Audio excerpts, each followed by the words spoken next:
Good morning, dear students. I hope you all will be fine. Now, let's get started with a new chapter in science, and that is chapter number 10 Water.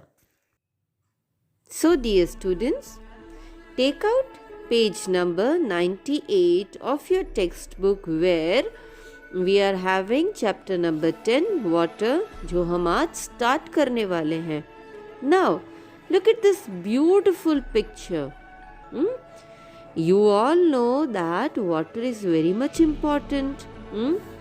See, we get rain from the cloud and that too in particular season. ठीक है, monsoon season में when the clouds they are full of water, loaded with water, तो क्या होती है?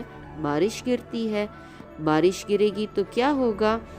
Pond में, reverse में, सब जगह पर पानी मिलेगा और वाटर शॉर्टेज की प्रॉब्लम भी तो सॉल्व हो जाएगी, है ना? But what are these arrows and why is sun laughing? Well, यही तो हम सब पढ़ेंगे कि ये सारी चीज का वाटर से क्या कनेक्शन है, ये हमको पढ़ना है.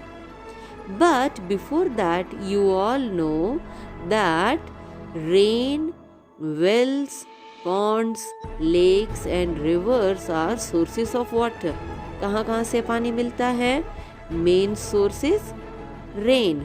ठीक है, रेन का वाटर वेल कुएं में भी जाएगा, पॉन्ड में, लेक में, रिवर में, सभी जगह जाएगा और वहाँ से हम पानी ले लेते हैं.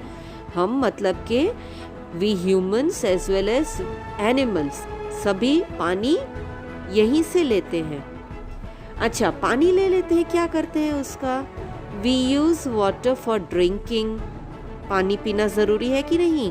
Then washing clothes, having a bath, cleaning our homes, cooking food, growing crops and building houses. और आजकल तो वाटर कितना इम्पॉर्टेंट है. बार बार साबुन से हाथ धोने के लिए बाद में हमको पानी चाहिए ना. So water is very important. But what are we going to study in this chapter is sources of water. पानी कहाँ कहाँ से हमको मिलता है and one new term that is water cycle. ये हम इस न्यू चैप्टर में पढ़ेंगे, है ना? इंटरेस्टिंग, देखने से ही लगता है कि कितना इंटरेस्टिंग चैप्टर होगा और हम इसमें कितना कुछ नया सीखेंगे. Okay, so let's get started. Now, take out page number 99 of your textbook. See, can you see a beautiful picture over here? See, it's raining very nicely. और बारिश होने की वजह से कितना अच्छा हो गया ना. देखो, सारे फ्लावर्स ग्रो करने लग गए, सब जगह पर ग्रीनरी ही ग्रीनरी हो गई. See, every year it rains during certain month. There are 12 months in a year and from those 12 months 3-4 महीने में बारिश होती है. ठीक है. In most places in our country the rain season begins in the month of May, June और July. India बहुत बड़ी कंट्री है और इंडिया में अलग अलग जगह पर अलग अलग महीने में बारिश शुरू होती है. ठीक है. Now what happens to the rain water? अभी ये जो बारिश हुई तो बारिश में जो पानी गिरा उसका क्या होता है? तो some rain water soaks into the soil and slowly seeps deep into the ground. देखो, जैसे ही ये बारिश का पानी ग्राउंड पे गिरेगा तो थोड़ा सा पानी जो है वो ग्राउंड के अंदर उतरता है. Seeps deep into the ground, ground के अंदर वो पानी जाएगा.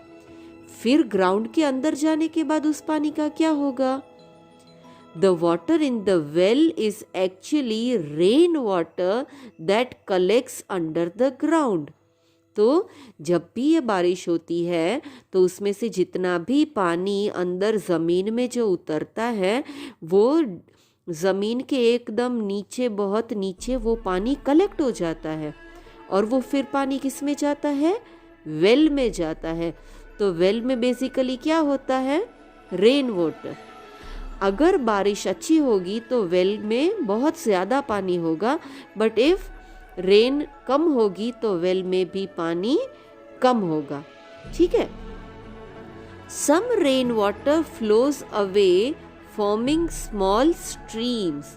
अच्छा, थोड़ा बहुत पानी तो ज़मीन के अंदर उतरेगा, थोड़ा बहुत पानी ऐसे बह जाएगा, स्ट्रीम्स ऐसे धारा बनके, नदी बनके बह जाएगा। Streams flow from a higher to a lower place. कहाँ फ्लो करेगी?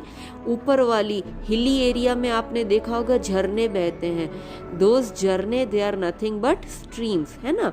तो ऊपर ऊपर जो माउंटेन में ऊपर से पानी बहेगा और वो गिरते गिरते बहते बहते ज़मीन में नीचे की साइड पे आएगा। Streams carry rain water into ponds, lakes and rivers. तो अभी ये जो झरना, जो स्ट्रीम है, उसका पानी कहाँ जाता है? उसमें होता तो रेन वाटर है, बट वो कहाँ जाएगा? पॉन्ड में जाएगा, लेक में जाएगा और रिवर में जाएगा। Okay, so in this way ponds, lake और रिवर में स्ट्रीम्स में से भी पानी आएगा और ऊपर जो रेन वाटर है उसमें से भी पानी कलेक्ट होगा। Most rivers keep flowing till they reach the sea, but ये जो स्ट्रीम्स, ये जो रिवर जो है वो क्या होती है कि उसमें ये स्ट्रीम्स, झरने में से पानी आएगा तो रिवर का तो काम है फ्लो करना, उसमें जो पानी होता है वो फ्लो करता रहता है, वो अटकता नहीं है। वो कहाँ जाएगा? रिवर का पानी सी में जाके मिक्स हो जाएगा। But you know, if there is a heavy rainfall, अगर बहुत तेज बारिश होगी तो ये रिवर का क्या हाल होगा? इतना सारा पानी रिवर कैसे संभालेगी? क्या होता है, व्हेन इट रेन्स कंटिन्यूअसली, अगर 2 दिन, 3 दिन, 4 दिन, 5 दिन बारिश गिरती ही रही continuously, the rivers get plenty of water, there will be lot of water in the river, and at such times rivers में ओवरफ्लो कॉजिंग फ्लड। ये जो रिवर का जो पानी है वो रिवर के बाहर आ जाएगा। बाहर आ जाएगा तो क्या होगा? आपने न्यूज़ में देखा होगा कि ये जो पानी है लोगों के घरों में घुस जाता है, लोगों के फार्म में घुस जाता है, और इस सिचुएशन को क्या बोलते हैं? Flood. Now see, come to page number 100. What is mentioned here? Water vapour is the gaseous form of water. ये वाटर वेपर कहीं सुना सुना लग रहा है ना? We studied about water vapor in the previous chapter. Air में क्या क्या होता है? ऑक्सीजन होता है, नाइट्रोजन होता है, carbon dioxide and yes, water vapour. What is water vapour? It is the gaseous form of water. Water जब गैस बन जाती है तो वो उसे बोलते हैं water vapour. When water is heated, you can see vapor rising from it. आपने देखा होगा मम्मी जब पानी गर्म करती है, उबालती है, बॉईल करती है ढक्कन लगा के, तो जैसे ही वो ढक्कन उठाएगी तो आपको उसमें से गैस निकलती हुई दिखेगी। That is nothing but water vapour. Now the process that changes water into water vapor by heating is called evaporation. आपकी मम्मी जो पानी गर्म करती है और वाटर वेपर बनता है वो एक अलग चीज़ है। But if the water is heated naturally, और वो वाटर नेचुरल हीटिंग के बाद जब वो वाटर वेपर में कन्वर्ट हो जाएगा तो उस प्रोसेस को बोलते हैं evaporation. Okay, so there is one in class activity, tick the correct word. When water is heated it changes into ice के water vapour. Yes, whenever you are heating water, it will get converted into water vapor. Now see, there is one beautiful activity over here. ये activity आप घर पे भी कर सकते हो. What you have to do? You have to take 3 bowls और 3 plates. Same size के लो तो ज़्यादा अच्छा है. एक प्लेट को आप घर में रखो पर फैन चला दो. Second plate you keep under the sun. And third plate उसके पास ना ही फैन यूज करो ना ही सन. ठीक है. Observe all the 3 plates and after 2 or 3 hours you see the difference. देखो, डिश ए में जिसको हमने फैन के पास रखा था, तो थोड़ी देर के बाद उसमें जो पानी था वो उतना का उतना ही होगा कि कम हो जाएगा? यस, थोड़ा बहुत पानी जो है कम हो जाएगा. So is it same as before? तो इसमें आएगा नो. अगर आप प्लेट नंबर बी को सन में रखोगे, आफ्टर 2 आवर्स पानी उतना का उतना ही होगा? No. Then plate number C जिसको आपने रूम में रखा है, where there is no fan, where there is no sun, तो उसमें पानी यस उतना का उतना ही होगा. Now which dish has least amount of water? After 2 hours कौन सी डिश में सबसे कम पानी होगा? तो ये सन वाला, मतलब जो बी वाला है उसमें सबसे कम पानी होगा. You can perform this activity at your home. Based on our today's discussion, we have exercise on page number 103 of your textbook. Tick the correct option.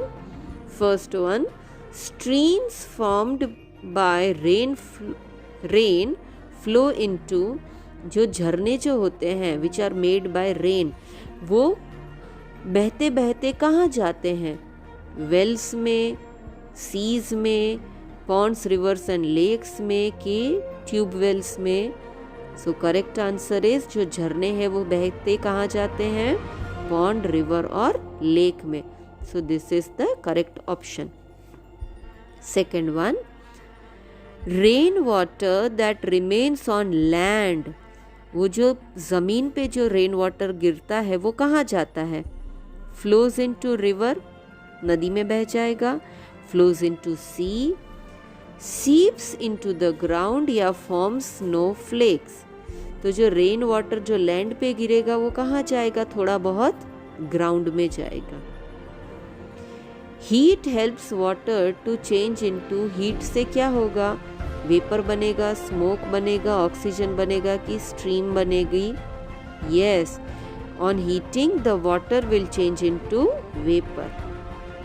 And if a river overflows, अगर नदी में हद से ज़्यादा पानी आ जाए continuous raining की वजह से, तो क्या होगा? ड्रॉट, स्टॉर्म्स, थंडर के फ्लड.